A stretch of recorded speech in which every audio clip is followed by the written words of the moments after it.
يا رسول الله قلبي لم يزل باسمك يشتاق. آؤ میں تمہیں قرآن مبارک کی اس آیت کی طرف توجہ دلاؤں کہ جس میں اللہ تبارک و تعالیٰ نے نشہ کے متعلق آیت نازل فرمائی. اللہ قرآن میں ارشاد فرماتا ہے یا ایھا الذین آمنوا انما الخمر والمیسر والانصاب. یہ لفظ خمر اور میسر قرآن میں 3 سے زائد بار آیا ہوا ہے. اللہ فرماتا ہے یہ شیطان کی بالکل ناپاک چیزوں میں سے ایک ناپاک چیز ہے، اس سے بچ جاؤ، اس سے دور ہو جاؤ. بعض لوگ اس آیت کا ترجمہ یہ کرتے ہیں کہ ایمان والو شراب سے بچو اور جوے سے بچو.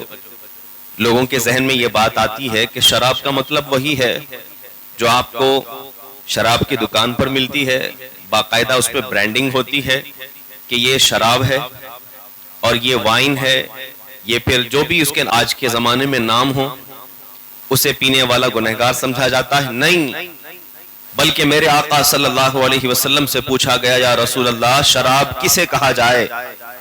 ترمذی شریف کی حدیث ہے. آپ صلی اللہ علیہ وسلم ارشاد فرماتے ہیں کل مسکر حرام. ہر وہ چیز کہ جو نشہ آور ہو وہ اسلام میں حرام قرار دی گئی ہے. ہر وہ چیز کہ جس سے تمہارے ہاتھ پیر لڑکھڑا جائیں اور نشہ آ جائے تمہارے اندر، وہ چیز اسلام میں حرام قرار دی گئی ہے. اب اگر اس زمرے میں حدیث کو سمجھتے ہوئے قرآن کی وہ بات پوری سمجھ میں آتی ہے کہ دنیا میں چاہے جتنی ترقی ہو جائے اور نشہ کے جتنے نئے نئے نام آتے چلے جائیں، اسلام میں سب حرام ہے.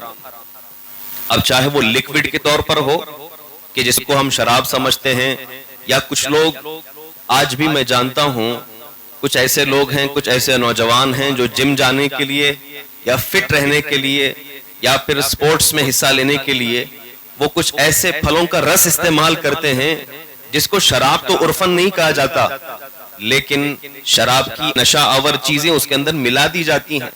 یہ کہتے ہیں ہماری امیونٹی اس سے بوسٹ ہو جاتی ہے اور ہمارے اندر طاقت آ جاتی ہے، ہم چیمپئن بننے والے ہیں، ہم سپورٹس میں جانے والے ہیں، دیش کا نام روشن کرنے کے لیے جانے والے ہیں. تو کافی دن پہلے سے ہم پریکٹس کرتے ہیں اور اپنے جسم کو اس طرح مکمل بنانے کے لیے ان چیزوں کا استعمال کرتے ہیں. یاد رکھو قرآن میں اللہ نے صاف لفظ استعمال فرمایا کہ نشہ آور چیزیں حرام ہیں، شیطان کی ناپاکی چیزوں میں سے ہیں. اب چاہے وہ تمہاری لذت کے لیے ہو کہ ملک کے لیے ہو یا پھر تمہارے اسٹیٹ کے لیے ہو یا تمہاری تفریح کے لیے ہو، ہر چیز کے لیے اسلام میں حرام قرار دیا گیا.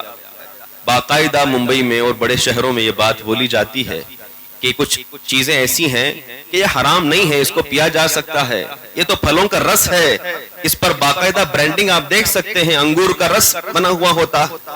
اگر ویسے دیکھا جائے تو دنیا میں سب سے زیادہ نشہ آور جو شراب ہوتی ہے وہ سڑے ہوئے چاولوں سے بنائی جاتی ہے. چاول تو کھانا حلال ہے. اگر آپ عقل کی سوچیں گے تو یہ کہیں گے کہ جس طرح کھانا ہمارے لیے حلال ہے، چاول ہمارے لیے کھانا حلال ہے، سڑے ہوئے چاول کھانا کیوں حرام ہو جائے گا؟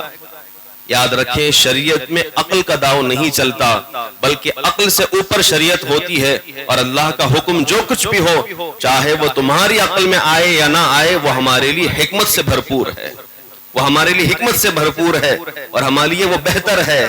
آپ جانتے ہیں کہ جو نشہ آور لوگ اشیاء استعمال کرتے ہیں ان کا انجام کیا ہو جاتا ہے؟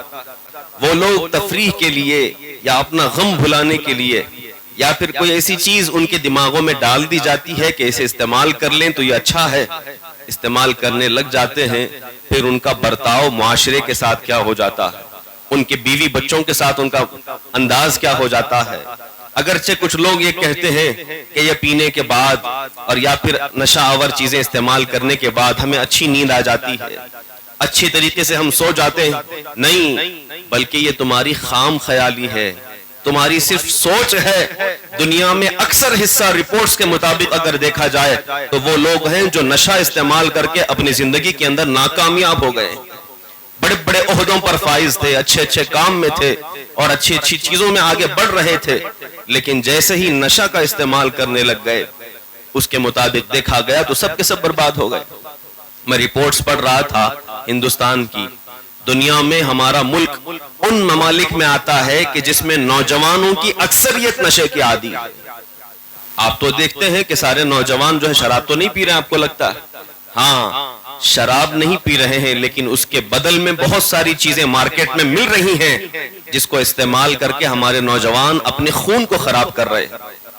چرس ہے، گانجا ہے، افیون ہے، اس کے اتنے نام ہیں کہ میں گنا بھی نہیں سکتا، جو شاید میرے علم میں بھی نہیں ہے، لیکن میرے آقا صلی اللہ علیہ وسلم کا وہ فرمان عالی شان ہے، چاہے نام بدلتے رہیں، اگر نشہ آ جائے، اس کے اندر پیر لڑکھڑانے لگ جائیں، استرخائے مفاصل ہو جائے، اسلام میں وہ چیز حرام قرار دی گئی ہے، اس سے منع کیا گیا ہے، کیونکہ جب ہوش و حواس کے ساتھ جب بندہ رہتا ہے تو وہ کہہ سکتا ہے کہ اللہ ایک ہے، اور جب نشہ میں آتا ہے اسے خبر ہی نہیں ہوتی کہ وہ کون کون سے الفاظ اپنے زبان سے نکالتا ہے، کس کے ساتھ کیا سلوک کرتا ہے، کون سے معاملات اس کے لیے آتا ہے۔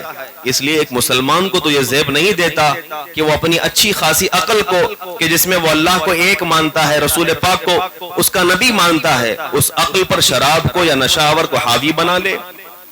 میں سمجھتا ہوں اگر سروے کیا جائے اور معلوم کیا جائے، اگر آپ معلوم کریں رپورٹ کے مطابق، جو ہندوستان کی رپورٹ ہے، اس میں 18 سال سے لے کر 49 یعنی 49 ایئرز کے درمیان کے جو لوگ ہیں، جو بالکل سمجھ لیجئے جوانی اور ادھیڑ عمر ہوتی ہے، اس کے لوگ سب سے زیادہ نشہ کے شکار رہے، اور ایک رپورٹ کے مطابق مسلمانوں میں یہ چیز سب سے زیادہ پائی جا رہی ہے۔ یاد رکھو مسلمانوں، اللہ رب العزت نے شریعت میں تو حرام قرار دیا ہی ہے، لیکن اگر دنیاوی اعتبار سے بھی اگر دیکھا جائے، ڈاکٹروں سے بھی معلوم کیا جائے، اس کے دور رس نتائج اور اس کی مہلک اور تباہکاریاں اتنی خطرناک ہیں کہ جو نشہ کرنے والے بچے آج 18-20 سال کی عمر میں نشہ کر رہے ہیں، پاؤڈر سونگ رہے ہیں، اپنے دماغوں میں چڑھا رہے ہیں، اور وہ سمجھتے ہیں کہ تھوڑی دیر میں یہ ختم ہو جاتا ہے، نہیں، اس کے باریک اجزاء کیڑے کی شکل میں تمہارے بدن کے اندر اس طرح سرایت کر جاتے ہیں کہ جب تم شادی کرنے کے بعد جب تم سے اولاد ہوتی ہے، ان اولاد کے ڈی این اے کے اندر وہ اجزاء اور کیڑے پائے جاتے ہیں۔ آج آپ دیکھ رہے ہیں کئی ایسے لوگ ہیں امریکہ میں، یورپ میں، کہ جہاں کے بچے جب پیدا ہو رہے ہیں وہ علاج کرا کرا کے تھک گئے، ان کے بچے جب بھی پیدا ہوتے ہیں کوئی نہ کوئی ان کے اندر ڈسیبلٹی ہوتی ہے، کوئی پیر صحیح نہیں، کسی کی آنکھ صحیح نہیں ہے، کسی کا پیر صحیح نہیں ہے، اور کسی کا ہاتھ صحیح نہیں ہے یا دماغ صحیح نہیں ہے۔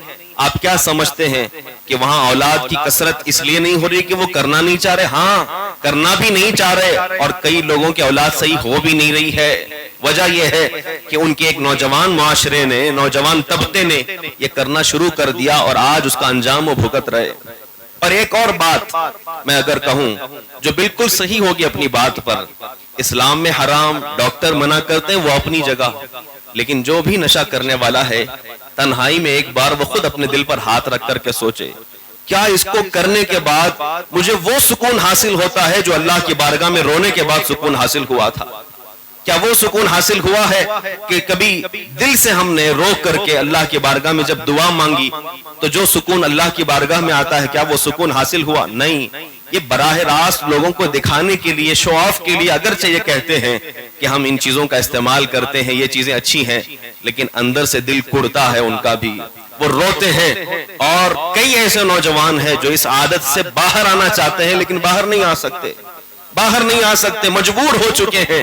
ہم نے کئی ایسے مسلمان ماؤں کو دیکھا ممبئی میں جو آتی ہیں اور آ کر کے اپنے بچے کو امام صاحب کے حوالے کر کے چلے جاتی ہیں اور کہتی ہیں کچھ بھی کر لو، میرا بچہ نہ کمائے گا اور نہیں جائے گا، مجھے برداشت ہے، پورے 24 گھنٹہ گھر میں رہے، میں اسے روٹی کھلانے کے لیے تیار ہوں، لیکن اللہ کے واسطے نشے کی عادت سے اسے آزاد کر دو، کوئی ایسی تعویذ دے دو، کوئی ایسی دعا کر دو کہ نشے کی عادت اس سے چھوٹ جائے۔ امام صاحب نے پوچھا تھا کہ کیا ایسی چیز کیا کرتا ہے؟ کہا پتہ نہیں کیا کرتا ہے، چھت پر جاتا ہے، کچھ پاؤڈر سونگتا ہے، اور جب وہ نشہ اس کے اندر آ جاتا ہے اپنی بہن کو بھی مارتا ہے، ماں کو بھی مارتا ہے، اور باپ پر چاقو سے حملہ کرنے لگ جاتا ہے۔ اللہ اکبر! یہ وہ چیزیں ہیں جو اسلام میں تمیز کو مٹا دیتی ہیں کہ باپ کا مرتبہ کیا ہے، ماں کا مرتبہ کیا ہے، بہن کا مرتبہ کیا ہے۔ یہ ساری چیزوں کا فقدان نشے کی وجہ سے ہے، اور میرے مخاطب صرف نوجوان ہیں اس وقت، کیونکہ وہ جانتے ہیں کہ مارکیٹ کے اندر کس قدر نشہ زیادہ پایا جا رہا ہے اور لوگوں کے اندر اس چیز کو بڑھایا جا رہا ہے۔ حضرت سلطان صلاح الدین ایوبی کی بات مجھے وہ یاد آتی ہے، فرماتے ہیں یہودی اور نصرانی جب کسی قوم کو تباہ کرنا چاہتے ہیں ان کے اندر نشہ آور چیزیں پھیلا دیتے، نشہ والی چیزیں پھیلا دیتے ہیں تاکہ لوگ نشے میں غرق ہو جائیں. ان کی جسمانی قوت بھی تباہ ہوتی ہے, روحانی قوت بھی تباہ ہوتی ہے. روحانی قوت کیسے تباہ ہوگی؟ کیونکہ گناہ کر رہے ہیں, اور گناہ سے انسان کا دل کمزور ہوتا ہے. اور نشہ سے کیا ہو رہا ہے؟ بدن کمزور ہو رہا ہے. تو جس کا بدن بھی کمزور ہو گیا, روح بھی کمزور ہو گئی, پھر وہ اسلام کے لیے کیسے لڑ سکے گا؟ آج کیا سمجھتے ہیں آپ؟ فلسطین پر جب اتنے معاملات آئے, عرب والے کیوں نہیں کھڑے ہو رہے ہیں؟ کیونکہ عرب کا اکثر حصہ نشے کا عادی ہے. پہلے سگریٹ کا عادی بنایا گیا, پھر ان کو پھل اور رس کے نام پر کچھ ایسے مشروب پلائے گئے جس کے اندر نشہ آور چیزیں تھیں. اب تو باقاعدہ, میں اگر کہوں اللہ مجھے معاف کرے, میں نے ایسے لوگوں سے بھی باتیں سنی ہیں کہ مکۃ المکرمہ کے اندر بھی ڈرگ بیچے جاتے ہیں اور لوگ خریدا کرتے ہیں. وہاں پر بھی لوگ خریدتے ہیں اور بیچتے ہیں کہ یہ حقہ کے ذریعے سے اور پھر سگریٹ کے ذریعے سے کئی چیزیں ایسی جو اندرونی طور پر پہنچائی گئیں اور مسلمانوں کو نشہ کا عادی بنایا گیا. اب اگر ہم یہاں بیٹھ کر کے سوچیں کہ وہ کیوں نہیں کھڑے ہوتے, ہمیں اب وہ بات سمجھ میں آتی ہے کہ جو انسان نشے کا عادی ہو چکا ہو, پھر اسے ماں کا لحاظ نہیں ہوتا, فلسطین کے بچوں کا کیسے لحاظ ہوگا؟ پھر وہ کیسے کھڑے ہو سکیں گے؟ ان کی روح بھی کمزور ہو چکی ہے اور بدن بھی کمزور ہو چکا ہے. اسی طور پر مسلمانوں, تمہارے ملک کے اندر بھی وہ سازش کے طور پر وہ چیزیں پھیلائی جا رہی ہیں.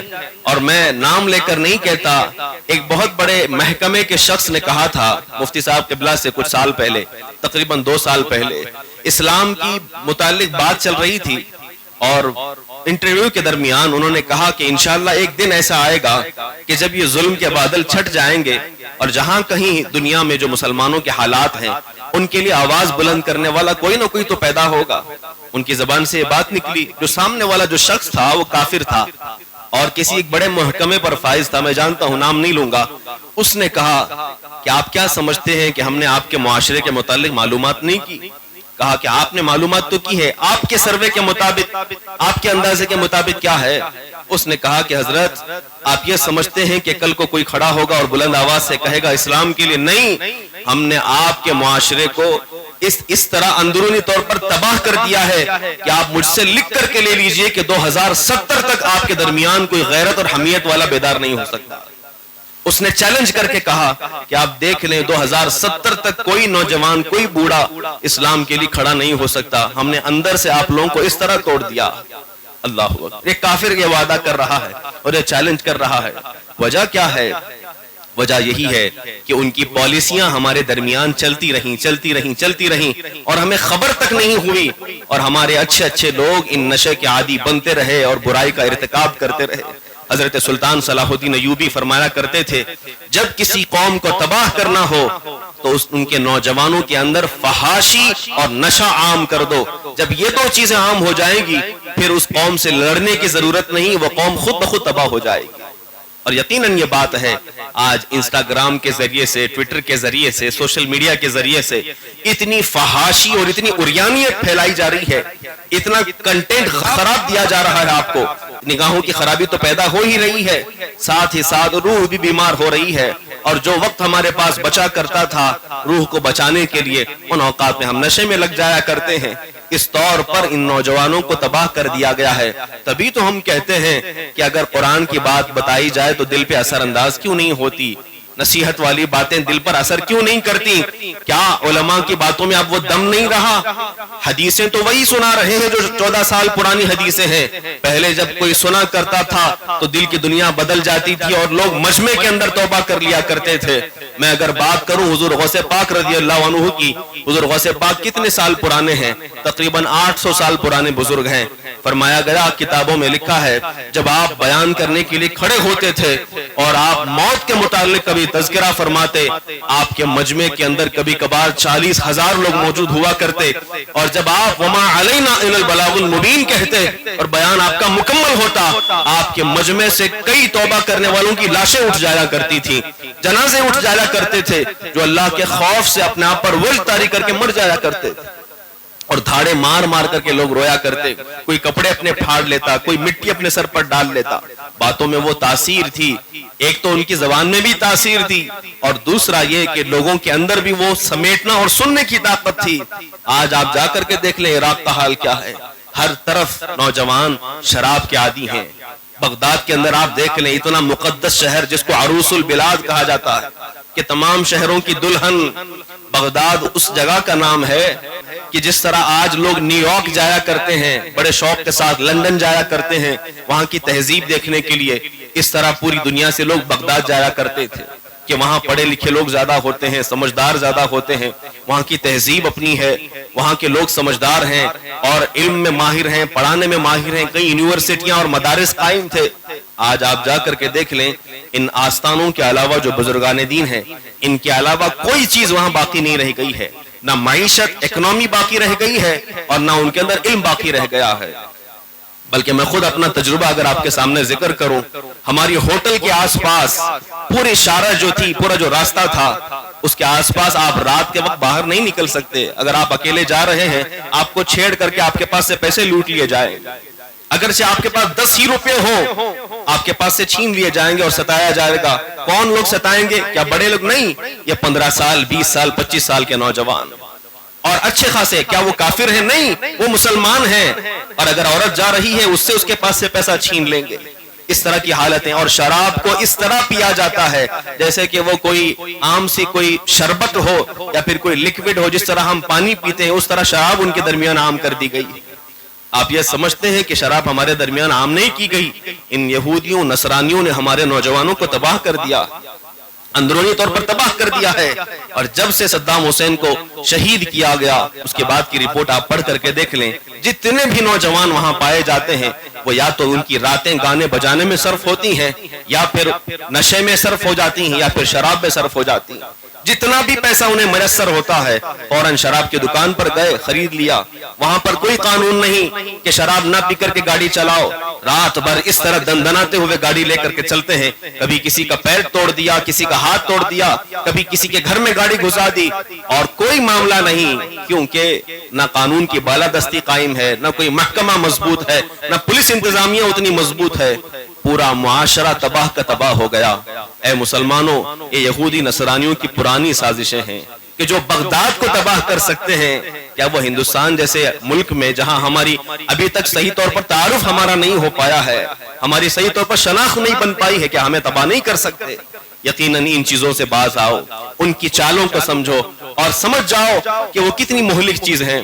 میرا سفر ایک جگہ پر ہوا تھا جس کے متعلق آپ نے بھی سنا ہوگا, دریائے دجلہ کو کہا گیا ہے. دریائے دجلہ اس دریا کو کہتے ہیں کہ جس کے متعلق میرے آقا صلی اللہ علیہ وسلم ارشاد فرماتے ہیں کہ بغداد میں جو دریائے دجلہ ہے, میرے آقا فرماتے ہیں جنت کی نہروں میں سے ایک نہر اللہ نے اسے بنایا. بڑی بابرکت نہر ہے, زائرین اس کی زیارت کے لیے جاتے بھی ہیں. وہاں پر حضرت خضر علیہ السلام نے جہاں بیٹھک فرمائی تھی, جہاں وہ موجود تھے, بیٹھے تھے, وہ اس جگہ کو بھی بنایا گیا ہے جہاں پر جا کر کے آپ دعا کر دیں تو آپ کی دعا قبول ہو جاتی ہے. اور کئی مبارک مقامات ہیں, لیکن آج کے دور میں اگر ہم اسے زیارت کرنے کے لیے اگر جائیں, اللہ اکبر, وہاں پورا کا پورا معاملہ اس طرح ہے کہ اگر ہم اس دریا سے اگر دعا کرنے کے لیے, لطف اندوز ہونے کے لیے, کہ جنتی نہروں میں سے ایک نہر ہے, برکت حاصل کرنے کے لیے اگر ہم جائیں گے بھی تو اس طرح کا انتظام ہے کہ ہر طرف گانے بجائے جا رہے ہیں, ہر طرف گانے بجائے جا رہے ہیں. ہم خواہ لاکھ انہیں منع کریں, وہ کہتے ہیں کوئی غلط چیز نہیں ہے, اس میں کون سی بری بات ہے. اس طرح ان کے اندر شراب, گانے بجانے اور نشے کو اس طرح عادی کر دیا گیا ہے کہ وہ ان چیزوں کو برا ہی نہیں سمجھتے, بالکل ہلکے میں لے لیتے ہیں. اے مسلمانوں, بغداد جب اپنے وقت کا جو علم کا مرکز تھا وہ تباہ ہو سکتا ہے, تو ہمارے لوگ تو ابھی پڑھے لکھے بھی نہیں ہیں, ان کے درمیان تو اس کے فوائد بتا کر کے نشہ کو عام کیا جاتا ہے. لہٰذا رسول پاک صلی اللہ علیہ وسلم کی وہ بات ذہن میں رہے کہ ہم ساری چیزوں کو تسلیم کر سکتے ہیں, لیکن رسول پاک نے جس چیز سے منع فرمایا مسلمان اسے ہاتھ بھی نہیں لگائے گا.